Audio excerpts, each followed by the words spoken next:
En el corazón de la Ciudad de México, entre el bullicio cotidiano y la aparente normalidad de sus calles, se tejen historias que a menudo escapan a nuestra percepción. Historias de vida, de sueños, pero también, lamentablemente, historias de horror. Una de estas historias, una que sacudió los cimientos de la sociedad mexicana, tuvo lugar en la tranquila alcaldía de Iztacalco. Allí, tras la fachada de un ciudadano común, se ocultaba un depredador, un monstruo que sembró el terror y dejó una profunda herida en la comunidad.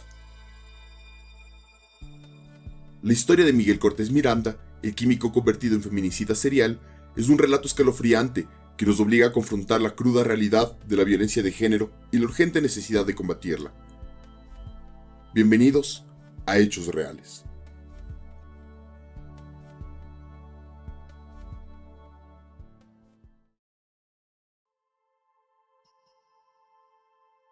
La Ciudad de México, una metrópoli vibrante y compleja, se vio sacudida hasta sus cimientos por una serie de crímenes que revelaron la existencia de un horror inimaginable. En el corazón de la alcaldía de Iztacalco, un lugar de vida cotidiana y aparente tranquilidad, se escondía un secreto oscuro, una doble vida que pertenecía a Miguel Cortés Miranda, un hombre que bajo la apariencia de la normalidad ocultaba un despiadado feminicida serial. Miguel, a primera vista, era un ciudadano común y corriente, químico de profesión, con una formación académica en el Instituto Politécnico Nacional. Se mostraba como un individuo integrado a la sociedad, tenía un empleo aparentemente estable y participaba en actividades sociales. Lo más perturbador era su involucramiento en marchas y manifestaciones, incluso aquellas que defendían los derechos de las mujeres y condenaban la violencia de género. Esta participación activa, ahora vista con la perspectiva del horror, revela una estrategia macabra de camuflaje, una forma de desviar sospechas y proyectar una imagen pública diametralmente opuesta a su verdadera naturaleza.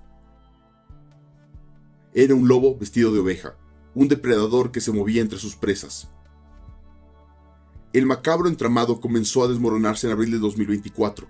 Una llamada de emergencia, un grito de auxilio en medio de la noche, alertó a las autoridades sobre una violenta agresión que se desarrollaba en un domicilio de Iztacalco.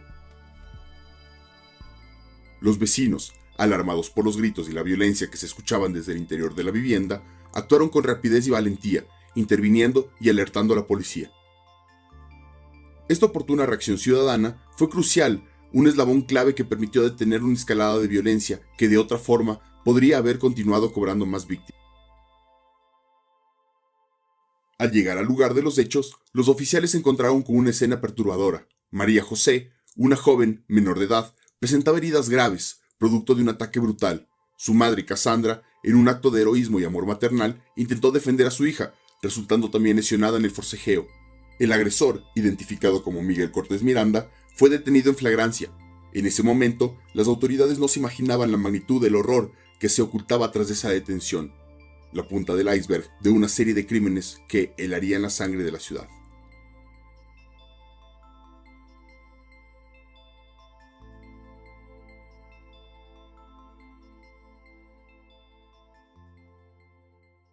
El cuerpo, olvidé un detalle.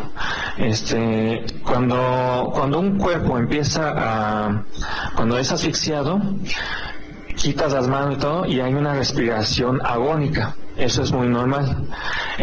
Yo para realmente saber o no quedarme más tiempo en la posición de ahorcamiento, cuando acomodé el cuerpo, busqué en la cocina una bolsa de plástico y se la puse en la cara de la víctima para que en lo que yo acomodaba el cuerpo, la víctima continuara con su estado de asfixia. La detención de Cortés Miranda desencadenó una investigación que sacaría a la luz la verdadera dimensión de sus atrocidades. Se solicitó y se obtuvo una orden de cateo para su domicilio. Lo que encontraron en el interior de la vivienda superó cualquier expectativa, cualquier pesadilla. La casa se transformó en un escenario dantesco, un auténtico depósito de la muerte, un santuario del horror donde Cortés Miranda había dado rienda suelta a sus más oscuros instintos.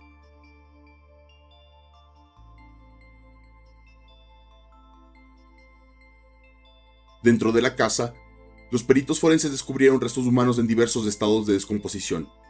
Algunos de estos restos habían sido sometidos a procesos de disolución química.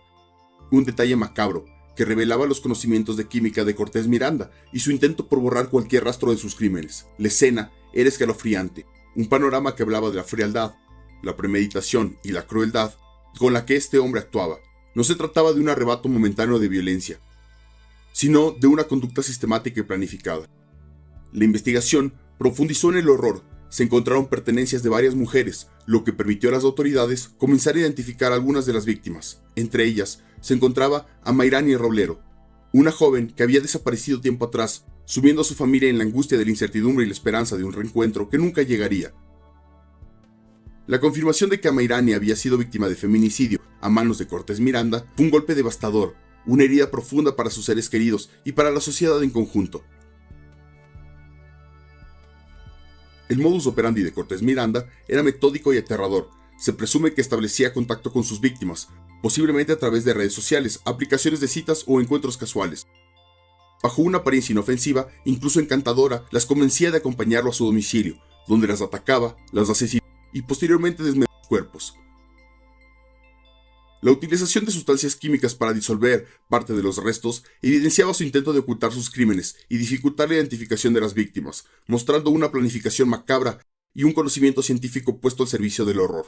La participación de Cortés Miranda en marchas y manifestaciones, especialmente en aquellas que abogaban por los derechos de las mujeres, se reveló como una estrategia perversa para desviar sospechas y proyectar una imagen pública diametralmente opuesta a su verdadera naturaleza. Era una forma de camuflaje, una máscara que le permitía moverse con impunidad en la sociedad, generando confianza y evitando ser asociado con la violencia que él mismo ejercía. El caso de Miguel Cortés Miranda generó una profunda indignación y un sentimiento de repudio generalizado en todo el país. La brutalidad de sus crímenes, la frialdad con la que actuó y la impunidad de la que gozó durante un tiempo pusieron en evidencia las graves deficiencias del sistema de justicia y la urgente necesidad de fortalecer los mecanismos de prevención y atención a la violencia de género.